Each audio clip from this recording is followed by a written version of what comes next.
Macmillan Audio presents A Peculiar Indifference, The Neglected Toll of Violence on Black America by Elliott Currie. Read for you by Sean Patrick Hopkins.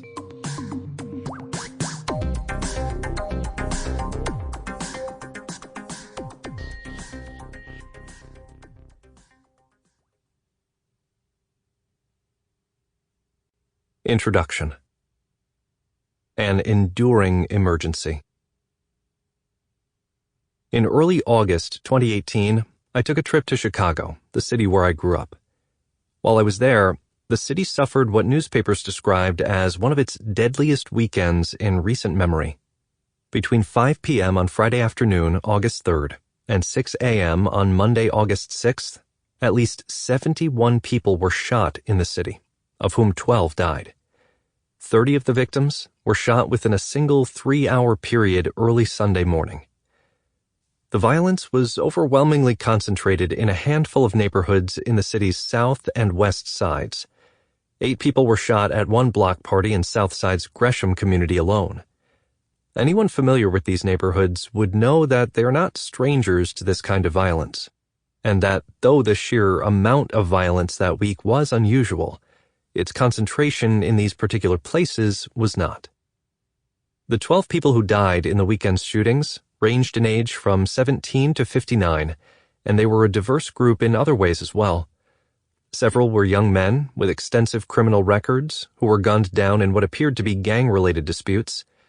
26-year-old Kendall Brown, killed by shots from a passing Jeep on the south side around 1 a.m. on Sunday, had been arrested 14 times between August 2009 and April 2014, including 5 times for domestic battery and once for being a felon in possession of a firearm.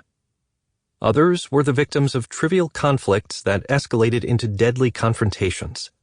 17-year-old Kenny Ivory was shot twice after getting into an argument with some other boys while riding his bicycle near his home in Gresham. 30-year-old Earl Young was with his fiancée at her South Side apartment when they got into an argument with a neighbor about her puppies peeing from her third-floor balcony onto his below. The neighbor shot Earl in the back. Still other victims were simply in the wrong place at the wrong time. 59-year-old contractor Frank Warren was taking a lunch break just before noon on Saturday, on the grass in front of a house where he was working on a pool deck in Southside's Englewood community, when 2 men across the street began shooting at each other. Frank was hit twice in the abdomen and died shortly thereafter.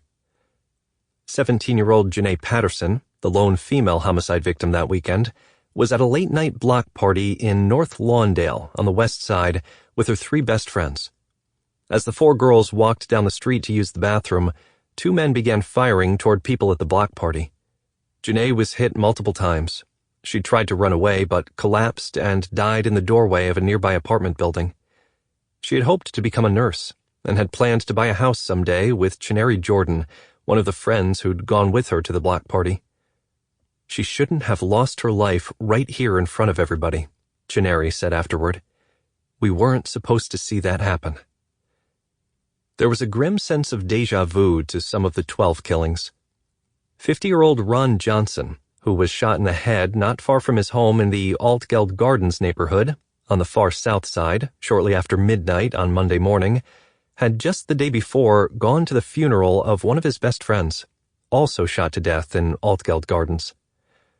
But though the 12 people killed over the weekend spanned a wide range of ages and social circumstances, almost all of them had one striking thing in common.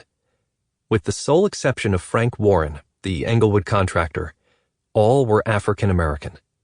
And as with the concentration of these deaths in certain neighborhoods, there was nothing new about that either.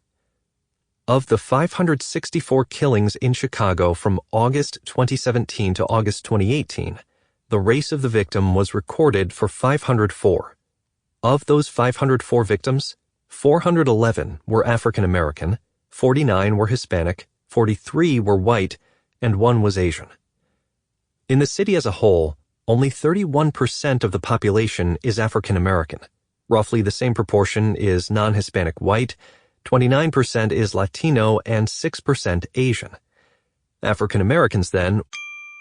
Sample complete. Ready to continue?